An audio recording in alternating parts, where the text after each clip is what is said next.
Hi guys, Nigel here, back with you, Nigel's Land Rover channel, and I've got a product review for you again today. I know some of you like my product reviews, so anything I buy that's a bit different for the Land Rover I shall show you, and if it's not a bit different then you'll probably see me fit it anyway. So there we go. So you can see behind me some interesting stuff. No, not the Jeep body, that is interesting, but down below, just here you can see some shiny stuff, some shiny tubing.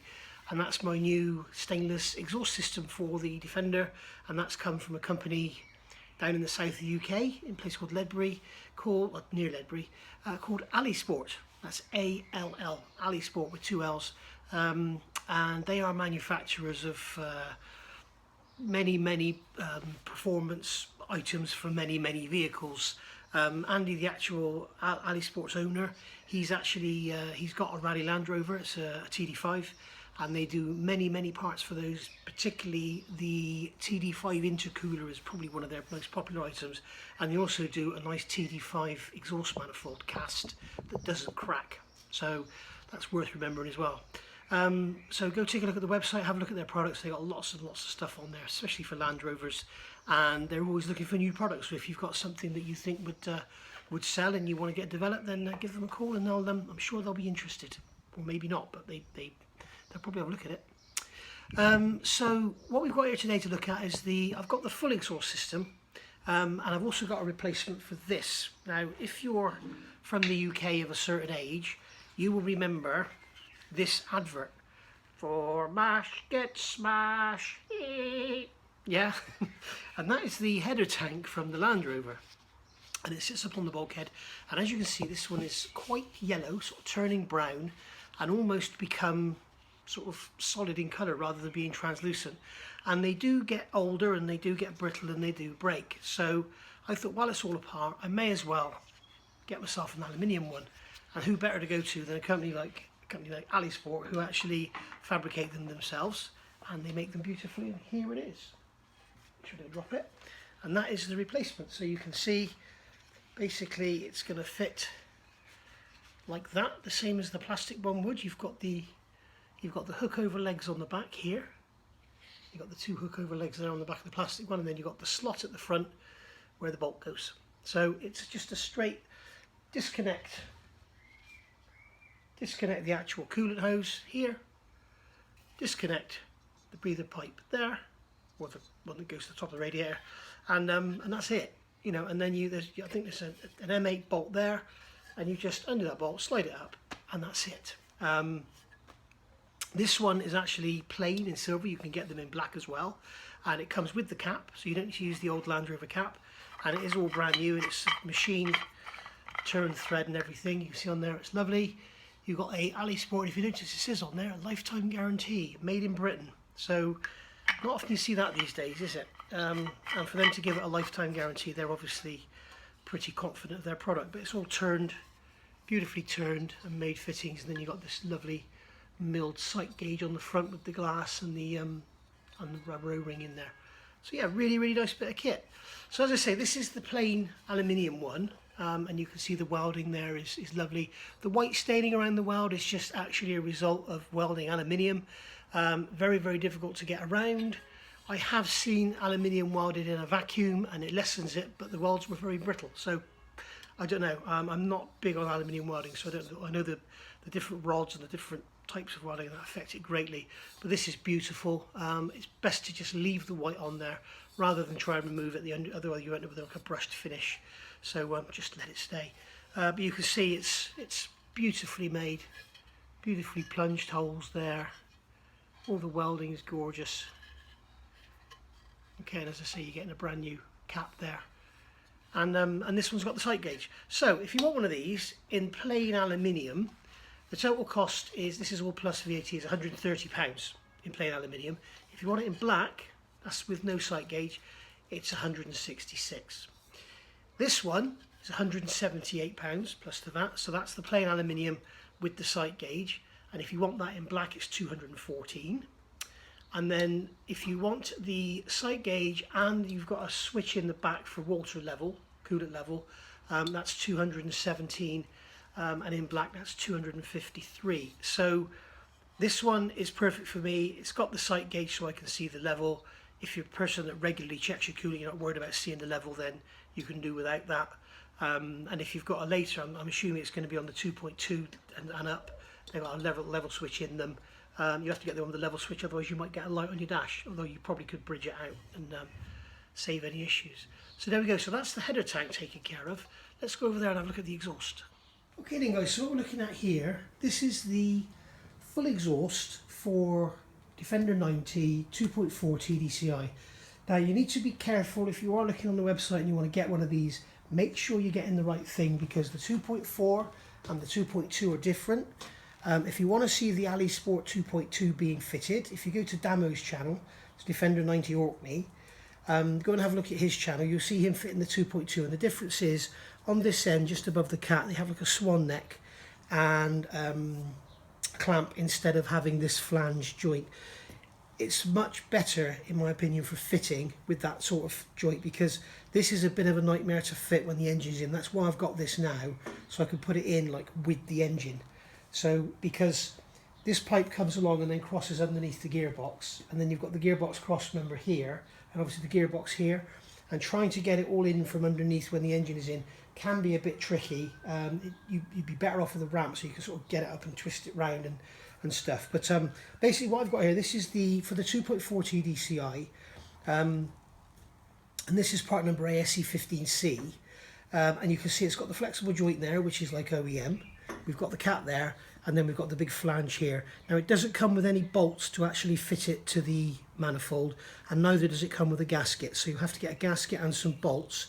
I will let you know when I fit it what size bolts. It's going to be M10, I think they're going to be about 30-40 mil long, because the original one has studs, which when you take off may well snap anyway. I can't believe mine didn't break. I think a couple of nuts have stripped. But anyway, so we'll be getting that on the engine, and when I do, as I say, I'll tell you what the size is. You want to use some good stainless steel bolts, and then you won't get the corrosion problems again. So we've got the cat here coming down into the piping. The piping is slightly bigger. It's only a couple of millimeters bigger than the actual standard piping that I've got, but it is going to be more free flowing, because you've got these beautiful mandrel bends rather than having all the collapsed kink bends everywhere. The cat is obviously freer flowing, and then it comes back into a flange joint here, which bolts into the centre section. Now the flange you can see back here again is cut from stainless steel bolts, stainless steel nuts. Something worth looking for when you're looking at exhaust for vehicles. A lot of companies now, they will use mild steel flanges, and mild steel flanges welded to stainless steel is more likely to crack. If you look at some of the cheaper exhausts, I'm not going to mention any names, but they are more likely to crack because they use mild steel, because obviously mild steel in thick sheet like that, again laser cut, is a lot cheaper than stainless. So this is extremely high quality. You'll be able to take it on and off, no problem at all. This is probably, when I stripped my Land Rover, probably the worst part was taking the exhaust off. All the bolts sheared, a couple of the studs sheared. No, the studs on the cat were fine. All of these bolts and studs sheared, from what I remember. And I ended up having to cut one of them off, and accidentally slipped and cut through. I think it's here on this pipe. I managed to touch the pipe with the cutting disc, so I cut that away. So that'll have to go in the bin anyway. But the other beauty of this exhaust is it's designed to fit with the standard exhaust. So if you only want the tailpipe, you just get the tailpipe. If you only want the centre section, you just get the centre section. And if you just want the front pipe, you can get the front pipe, and it will bolt up to the rest of your standard exhaust. You can also get this without a silencer. So I've got the one with the silencer here. You can see the centre section has the silencer in it. Again, you've got these stainless steel flanges on the end. Beautifully made. Again, on this end, stainless steel flange, welded on, no mild steel rubbish on here. So very, very good quality. So as I say, you can get this without a silencer, so you have a complete silencer-free system. And again, if you look at Damo's channel, Defender 90 Orkney, you will see that is what he's done. He's gone for the non-silenced version. I was advised, because mine is a van and it's not all fitted out in the back with carpet and stuff, go for the silencer, because they can be a little bit drony if you've got a van. Absolutely fine if you've got any, if it's a county or something. And then here we've got the tailpipe, which is, I don't want to scratch the chrome, which as you can see has got a beautifully rolled chrome tip. Really, really nice. I'm not sure if it's chrome. It's actually polished stainless by the look of it. It's not chrome. So that won't rust away like the standard one does. And this one is actually ASE 41. Again, this one has no silencer in it. I don't believe they have an option to have a silencer. The beauty of that is, of course, you haven't got that silencer there being pounded by the dirt and dust and crap from your wheels. It's also giving you more clearance if you want bigger tyres, and also it's going to be freer flowing. So really, really nice. You can see the rods here are beautifully welded. Again, stainless steel with the proper ends on and everything. No cheap rubbish here. And you've got washers welded on so they don't slide off of their clamps, or their mounts, should I say. And again, once again, stainless steel fittings, and we've got stainless steel flanges as well. And on this end we get the new gasket, so that's all good. Obviously the joint between the front pipe and the centre section doesn't have a gasket because it's got a rolled tip, which I shall show you now. This pipe there without scratching it, because I'm a big tart, as you know. So on the front end of the centre section we have a nice rolled flanged end, a trumpet, and then that's going to go over the rolled tip that's on the back of the front pipe. Again, you can look in here, and I'll try and look at the camera so you can see what you're seeing. You can see it's a straight through pipe. So again, much more freer flowing, and will probably sound lovely. It will never sound as nice as a TD5, but it's a TDCI, which I'm going to start a war here. TDCI is the engine I prefer. And there you've got the rolled end on the front pipe there, and you can see the quality of the welding on here. It really is very, very nice indeed. Very nice indeed. Very nice. You can see the bends are all even. There's no kinking or anything in there. Very, very smooth, and should make quite a difference to the sound and the performance of the vehicle, and also the longevity. There's no reason why, without mechanical damage, I can see no reason why this shouldn't last forever, because it's all stainless steel. It's not your cheap rubbish, as I say, with the mild steel flanges and stuff. Price wise, some of you may cringe at the price, but when you actually compare it to the price of exhaust, if you look at the price of the exhaust for the Mustang, for instance, I know you've got two sides, but they're like £2,000. It's crazy. But this system, the 90 system, without the cat shell, without the centre silencer, just a plain straight through motorsport pipe, is £600. Then if you just want the cat shell, okay, so the straight through system with the cat is £628. If you just want a centre silencer, so that's the system now without the cat shell but with just a centre silencer, it's £645.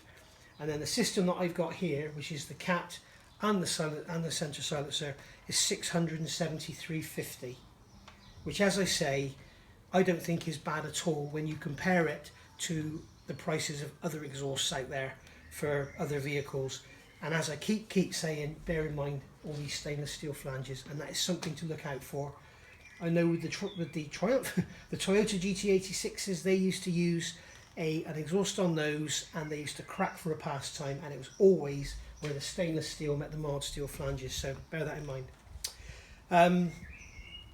If you just want the rear section, so that's this section over here, the tailpipe, that was 165.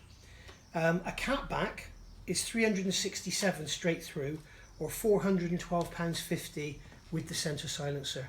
And as I say, the advice I was given, and I trust their advice because they know a lot about Land Rovers, they said if you've got a van, go for the centre silencer, because it can be quite boomy if you don't have that when you're on long runs or whatever. It can be quite annoying. It can get on your nerves.